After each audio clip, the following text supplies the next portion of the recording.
बाबा साहब भाषण देने के लिए खड़े हुए। बाबा साहब बोले, मेरे प्यारे भाइयों और बहनों, हमारे नेता एक क्यों नहीं होते, ये सवाल हमेशा मुझे किया जाता है। मेरा ऐसा मानना है कि आपसी मतभेदों की कोई जड़ या कोई वजह होनी चाहिए।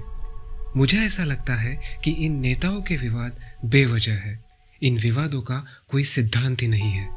सिद्धांतों के आधार पर होने वाले विवादों का हम सम्मान करते हैं, लेकिन सिद्धांत के बिना अगर लड़ाई होती है तो उसका कारण सिर्फ खुद का स्वार्थ होता है। आपको एकता बनाए रखनी चाहिए, आपको विभाजित नहीं होना है। ये सब हमें बांटने के लिए विरोधियों के दांव होते हैं।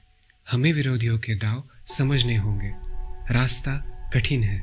इस रास्ते पर चलते वक्त अगर हम असफल हुए तो उसके लिए भगवान जिम्मेदार है। भगवान ने ही हमें अछूत पैदा किया है। ये सब भगवान की इच्छा है। इस भावना को हमें निकाल देना है। कुछ लोग कहेंगे, तुम्हारे पिछले जन्म के कर्म बुरे हैं, इसलिए तुम सफल नहीं हो रहे, लेकिन ऐसा नहीं है।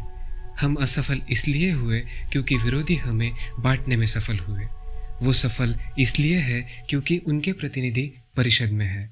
हम असफल इसलिए है क्योंकि हमारे प्रतिनिधि परिषद में नहीं है। और अगर कोई है तो वो बेचारा हमारी बात रखता नहीं है। इसलिए भगवान पर भरोसा मत करो। जो कुछ करना है अपने बाजुओं के दम पर करो। मैं आखिरी बात यहाँ रखना चाहता हूँ कि मेरे जाने के बाद वो तुम्हें बांटने की कोशिश जरूर करेंगे, लेकिन मुझे विश्वास है कि तुम उनकी मंशा को सफल नहीं होने दोगे और एकजुट होकर हमेशा लड़ोगे।